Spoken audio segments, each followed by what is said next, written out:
Well, the streak couldn't last forever. The Zygon invasion, the spoiler-free version is, this is the first episode to let me down so far this particular series.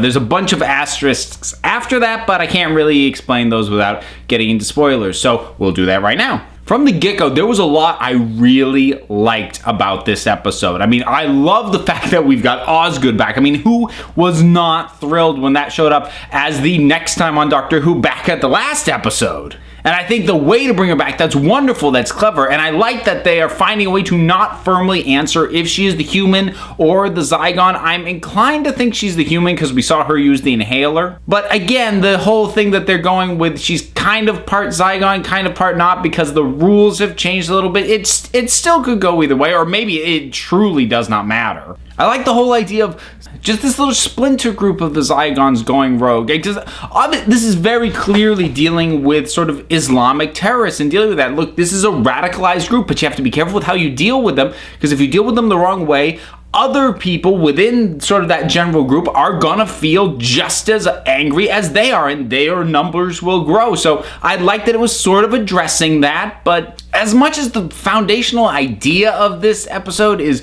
good and solid, the execution of it is not great. I'm getting increasingly irritated with the character of Kate Stewart. I really liked her in all of her appearances prior to this series. We saw her a couple of episodes ago, and she wasn't great in her appearance there, but it was brief enough so I was prepared to brush it off, but she's just crap in this episode. She just seems extremely not good at her job. And I mean, regardless of whether she's being more aggressive than maybe the Doctor would like, she has to be competent at what she does, and she doesn't come off as competent in this episode at all.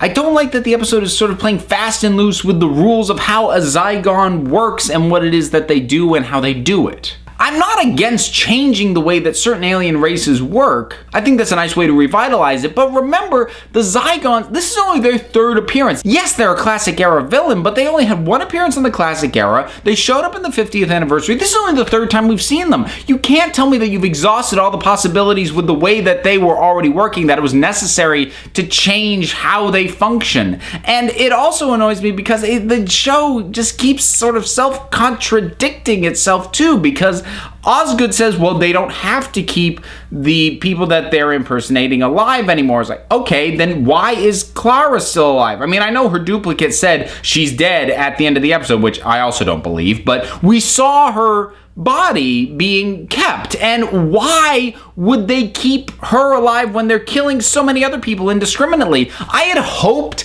that maybe it would turn out that they're only killing where necessary and they're being much more surgical and they're not being sort of indiscriminate with the humans that they're taking out, but they're coming across as really indiscriminate, so why didn't they kill Clara? What would be the reason to keep her alive? Just so we could have that reveal that the Clara we've been following was a Zygon, which was a well-executed reveal. I will give props to that. But once I actually started thinking about it, going, but they don't need to keep her alive, so why is she alive? And there's nuts and bolts logistical moments and scenes that just don't work. The whole thing with the unit team that gets fooled because the Zygons impersonating the guy's mother, and the commander's all, no, don't go in. And then she runs around this corner. This is after it's established that she's like several buildings back. We see her run backwards around this corner, not in the direction that she'd been looking when she was telling them what to do. We see her shoot a door and barge in, and there's all these, remains of bodies of what's left when Zygons do their bzzz thing. But she's like, they killed my men. But they established the geography really, really poorly, because I rewatched that scene a couple times and it doesn't look like she's going in the building they just went into. The geography is a mess, and it made the whole thing confusing because it didn't occur to me that she actually had gone into the same building, except basically by process of elimination. It didn't make sense otherwise. But then I also don't like that because I feel like it was kind of over-villainizing these Zygons, and I feel like there was something more tense, more dynamic. They didn't have to be the straight up villains, because I mean, that the fact that they are forced to walk around and are not allowed to look like who they are, they can't do it. That's a fairly legitimate grievance. Yes, they're taking it a bit too far, but I feel like this conflict has been painted too black and white. And if you're telling me this is a splinter group and you're not showing me, aside from just the 2 commanders that get wiped out, that there are other Zygons who aren't a part of this, then I'm just kind of taking your word for that. And that's not good storytelling either, because you're telling me but you're not showing me.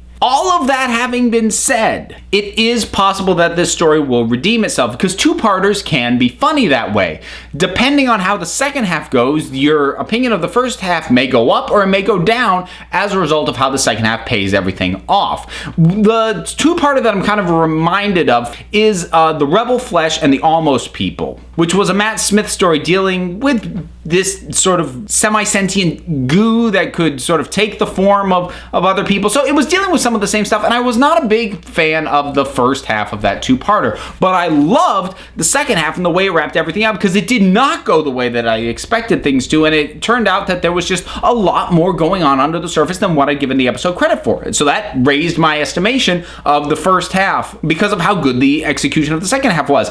That is possible that maybe that will happen here, that maybe the second half will wrap things up so well that I will feel better about this one. There's still going to be problems with this though, because like I said, there are just nuts and bolts and bits about characterization that aren't great. But if they can stick the landing, maybe my opinion of the overall story will get improved. But if you're asking me today, as it stands right now, this is the first stumble in this series, which is a shame, because this has been a phenomenal series so far. So if you caught the Zygon invasion, what were your thoughts on it? Whatever they were, comment down below and let's talk about it. And until next time, this council is adjourned.